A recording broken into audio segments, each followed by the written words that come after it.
بسم اللہ الرحمن الرحیم۔ السلام علیکم فرینڈز، میں ہوں علیم طارق اور آپ دیکھ رہے ہیں ہیلتھ ٹپس ود علیم طارق۔ اپنے چینل پر تمام دوستوں کو خوش آمدید کہتا ہوں۔ امید کرتا ہوں بالکل ٹھیک ٹھاک ہوں گے، مزے میں ہوں گے۔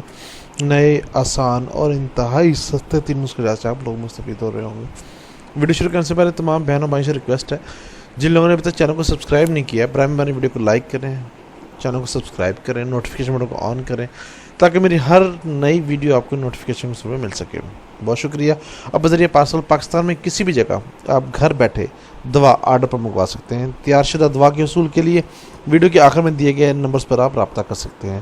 بیرون ملک مقیم حضرات جو ہیں واٹس ایپ نمبر دیا گیا ہے آخر میں، آپ اس پر رابطہ کر کے بھی اپنا آرڈر نوٹ کروا سکتے ہیں۔ سٹارٹ کرتے ہیں جی۔ آج کا جو ہمارا ٹاپک ہے وہ ہے ملیریا بخار۔ ملیریا بخار برسات کے بعد پھیلتا ہے۔ اس بخار کا سبب جراثیم ہے جو مچھروں کے کاٹنے سے انسانی جسم میں داخل ہو کر انسان کو بخار میں مبتلا کر دیتے ہیں۔ جس علاقے میں زیادہ بارشوں کے سبب پانی نشیبی جگہوں پر زیادہ مدت تک کھڑا رہتا ہے، اس علاقے میں اس کا بخار زیادہ زور ہوتا ہے۔ یا پھر موسم گرما کے فوراً بعد جب موسم سرما کی آہستہ آہستہ ہلکی ہلکی ہوائیں سے چلتی ہیں اور شروع ہوتا ہے، موسم سرما کی آمد ہوتی ہے، اس وقت بھی مچھروں کا ایک دفعہ ضرور جو ہے وہ اٹیک ہوتا ہے، اس سے ضرور یہ مسئلہ ہو سکتا ہے۔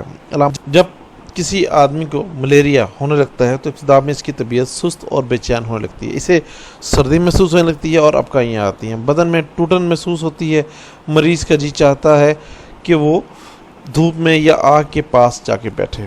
اسے جب زیادہ سردی لگتی ہے تو بعض اوقات اس کے دانت بھی بجنے لگتے ہیں اور جسم پر کپکپی طاری ہو جاتی ہے۔ آخر وہ لحاف اوڑھ لیتا ہے، لیکن کچھ ہی دیر بعد اسے گرمی کا احساس ہونے لگتا ہے، گویا وہ شدید بخار میں مبتلا ہو جاتا ہے۔ چند گھنٹوں کے بعد اس کا بدن پسینے میں تربتر ہو جاتا ہے اور بخار اتر جاتا ہے۔ بخار اترنے کے بعد وہ کافی نکاہت محسوس کرتا ہے۔ ملیریا بخار کو باری کا بخار یا روزانہ کا بخار بھی کہتے ہیں کیونکہ یہ باری سے آتا ہے، چنانچہ کسی کو روزانہ بخار ہو جاتا ہے، کسی کو تیسرے دن اور کسی کو چوتھے دن۔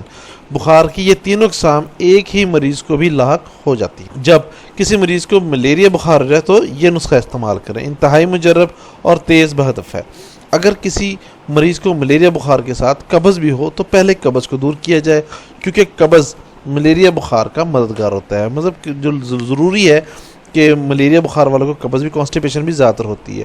نسخہ پیش خدمت ہے۔ نمبر 1 برہم ڈنڈی خشک 10 گرام، نمبر 2 کالی مرچ 5 دانے۔ یہ دو چیزیں کسی پنساس اسٹور سے بآسانی آپ کو مل سکتی ہیں۔ دونوں چیزوں کو اچھی طرح باریک پیس کر چھان کر سفوف تیار کر لیں۔ ترکیب استعمال: ہر 6 گھنٹے بعد یہ سفوف 2 گرام پانی کے ساتھ کھلائیں۔ ہر خوراک میں 2 گرام چینی شامل کر لی جائے تاکہ مریض کو کڑواہٹ محسوس نہ ہو۔ انشاءاللہ عز و جل ضرور افاقہ ہوگا۔ کسی بھی مسئلہ یا پریشانی کی صورت میں یا تیار شدہ دوا کے حصول کے لیے آپ ہم سے رابطہ کر سکتے ہیں۔ رابطہ نمبر دیا جا چکا ہے۔ بیرون ملک مقیم حضرات واٹس ایپ نمبر پر رابطہ کر سکتے ہیں۔ برائے مہربانی کوشش کریں کہ 9 سے 10 بجے تک رابطہ کریں تاکہ آپ کی بات کو توجہ سے سن کر آپ کی بہترین رہنمائی کی جا سکے۔ ویڈیو کو آخر تک ضرور دیکھا کریں اور برائے مہربانی ویڈیو کو لائک کرنا، شیئر کرنا مت بھولیے گا اور چینل کو ضرور سبسکرائب کیجیے گا۔ بہت شکریہ۔ السلام علیکم ورحمۃ اللہ وبرکاتہ۔ اللہ حافظ۔